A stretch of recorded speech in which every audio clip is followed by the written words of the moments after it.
Hey 801, Mr. Donapani here. So, if you all remember, about a week or two before school shut down, we started to split the class into three different groups. We had Miss Harvey's group, Miss Campazano's group, and you had my group. So, we're going to get back to doing that. Um, so, we're all going to be working on the same lessons. Just the way we teach it is going to be slightly different, and um, we're gonna switch groups every few weeks as well. So today's lesson is gonna be based on this excerpt from No Horizon is Far: Two Women and Their Extraordinary Journey Across Antarctica. Let's go over the protocol for reading release passages. So we want to read directions, identify the genre. If applicable, read any text written in italics. This is located between the directions and the title of the text. Read the title and subtitles as well as pictures, graphs, and maps, and make a prediction.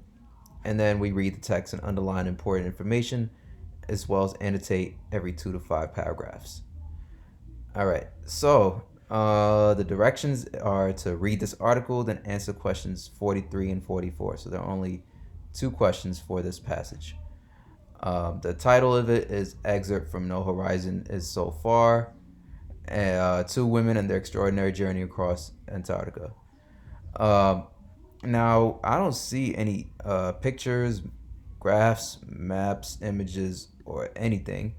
But if I were to make a prediction, the title itself can help us make a prediction because it's pretty self explanatory.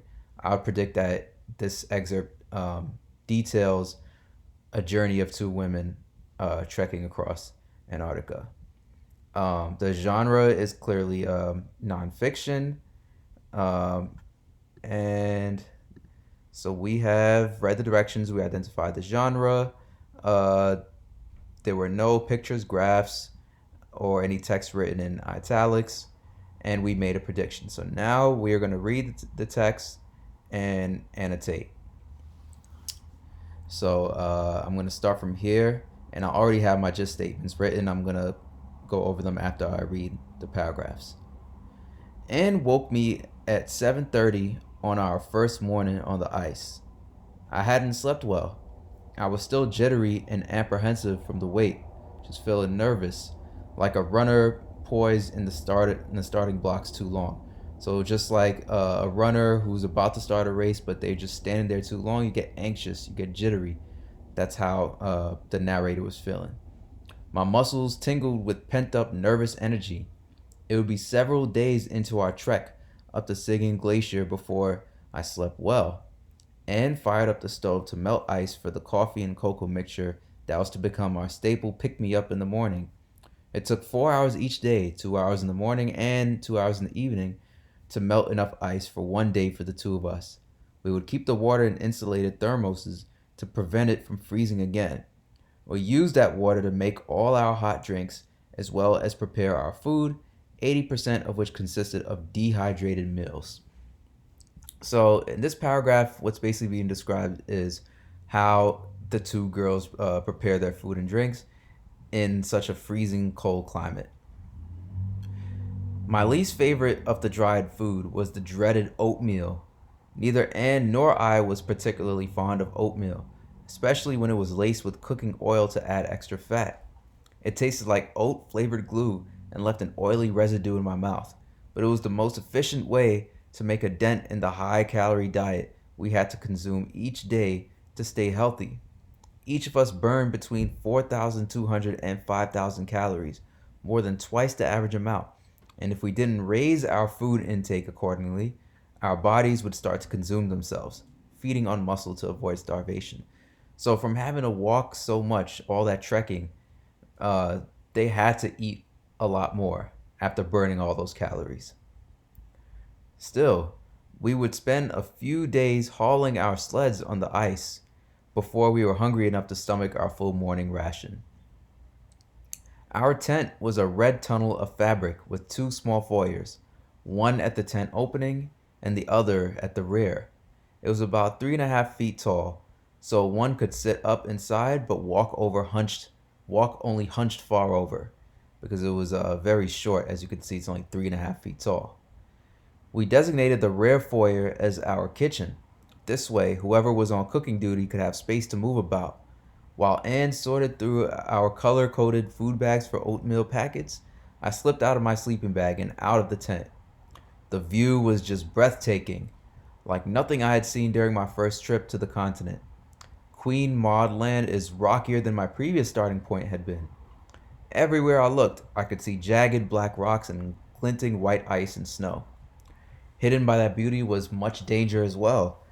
Bottomless chasms in the ice that could swallow us and our sleds with one false step. The intense duality of this place was for me part of its lure. So basically, in this paragraph, first they're talking about their tent, and what's also being described is how the narrator is in awe of the views, everything that she sees when she looks out the tent, and the dangers of it kind of provides like an adrenaline rush for her. Let's go to the next page. When I met Anne, her plan was then to begin the crossing from Berkner Island, the most common starting point for trans Antarctic expeditions. So most people that do these expeditions across Antarctica, they start from there, from Berkner Island.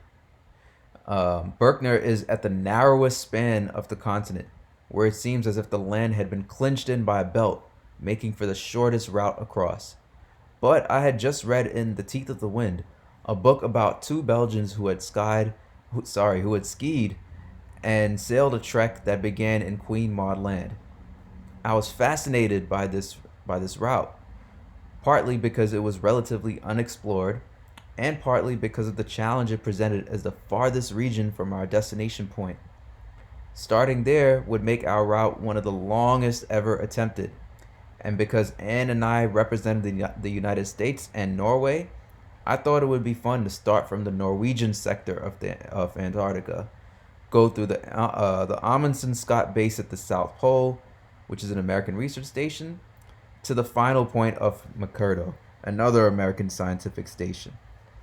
I was happy that Anne was intrigued enough by the same points to agree on the different starting location.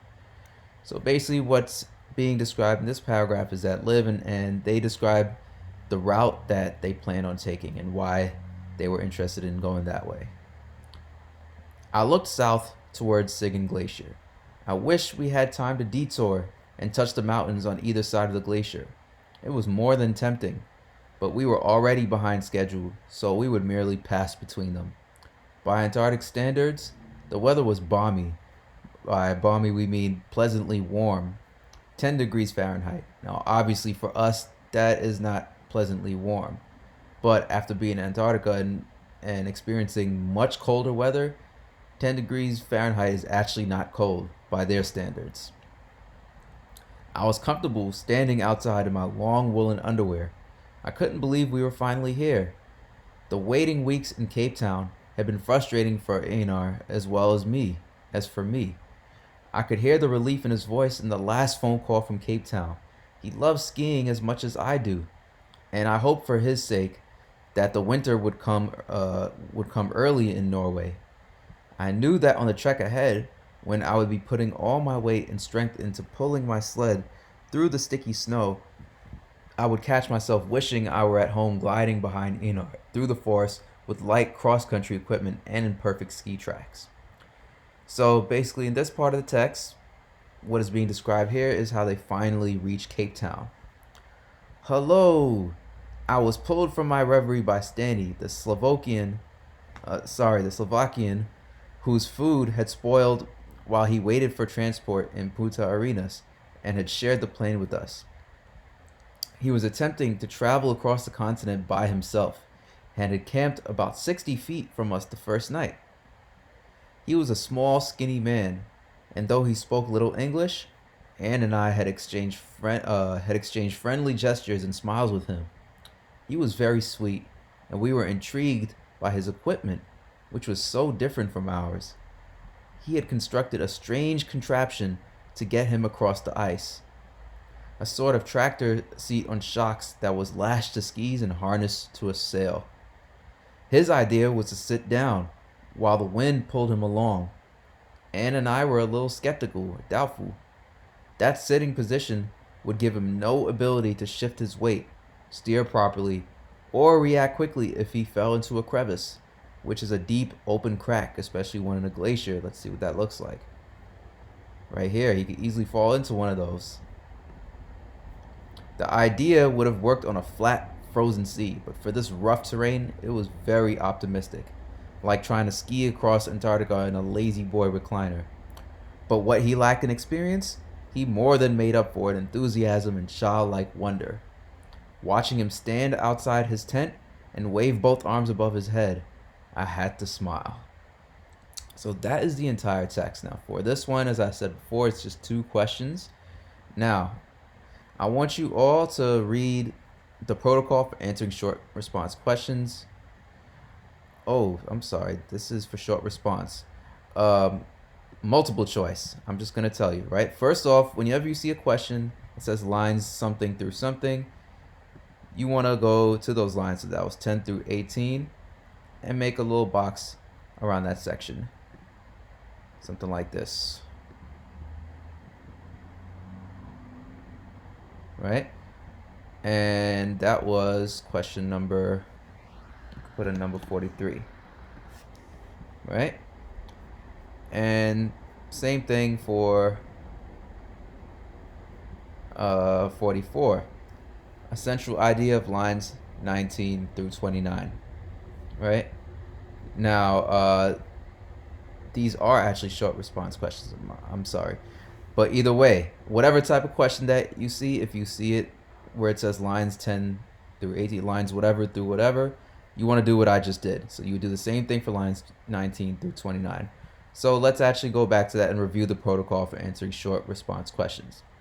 You want to rephrase the question as a statement, answer all parts of the question, cite 2 pieces of relevant evidence, and explain how your evidence supports the answer. So, I'm going to model real quick how we can rephrase the question.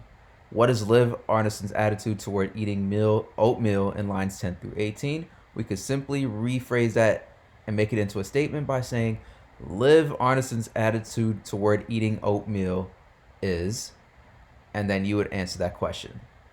Where are you getting your evidence from? Obviously from this section, anywhere from lines 10 through 18.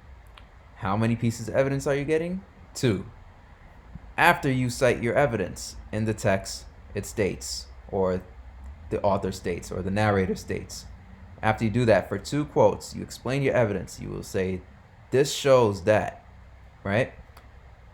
This shows that, or this is important because, right? And you want to do that for each piece of evidence. 1 explanation for each piece of evidence. So I'm going to give you a simple formula right here to use. So you're going to restate, then answer,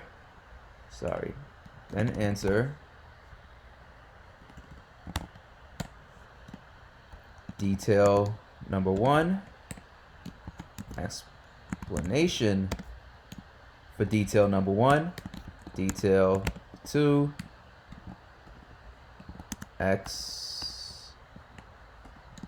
explanation for detail number 2, and that's it. That is your short response, right? So follow this formula, and as long as you are answering the question correctly and giving citing strong evidence with analysis for each piece of evidence, you will get the 2 points. All right, that is all for today.